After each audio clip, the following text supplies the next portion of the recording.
في الفيديو ده إن شاء الله هنتكلم عن أمرين مهمين بنستخدمهم أو بنحتاجهم كتير في التسليح على برنامج Revit. الأمر الأولاني وكنا بنستخدمه كتير في الASD وهو إن أنا لو عندي مثلا السيخ ده محتاج إن أنا التاج بتاعه أحط عليه البار شيب بتاع السيخ. أقدر أعمل حاجة زي دي إزاي؟ لما بختار السيخ بيفتح لي البندنج ديتيل، هلاقي إن في تو أوبشن، في رياليستيك إن هو بيعمل لي السيخ بالشكل ده اللي هو التفريد العادي اللي كلنا عارفينه، تمام، وفي الأمر التاني وهو سكيماتيك، هو لو أنا اخترته بيبتدي إن هو يفرد لي السيخ مع تاج بالشكل ده. الاوبشن ده اي حد اشتغل على الايس دي هو عارف ان هو موجود فيه، واوقات كتير بنحتاجه خصوصا في البلاطات. ممكن اختاره كده. انا هلاحظ ان التاجه مختلفه، دي مختلفه عن دي. اقدر اعدل حاجه زي دي ازاي؟ سهله جدا، ان انا هختار التاج بنفس الفاميلي دي او بنفس التايب دي. هختار مثلا دي وهقول له اوكي، تمام. هلاقي ان تقريبا نفس التاج، مفيش فيه اي مشكله، نفس كل حاجه اتقرت هنا واتقرت هنا.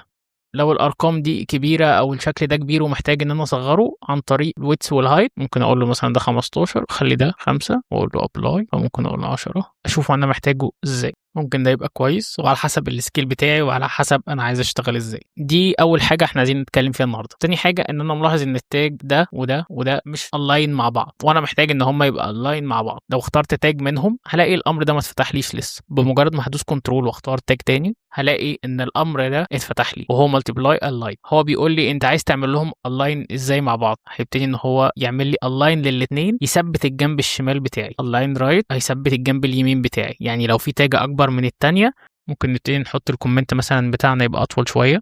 لو اخترت التاجتين هلاقي ان هو ثبت الجنب الشمال ايا كان الجنب اليمين هيبقى عامل ازاي. طب ولو قلت له الاين رايت هيثبت الجنب اليمين والشمال مش فارق معايا هو هيبقى عامل ازاي. طب لو قلت له الاين ميدل هيثبت لي السنتر على السنتر. هو ثبت سنتر ده مع سنتر ده.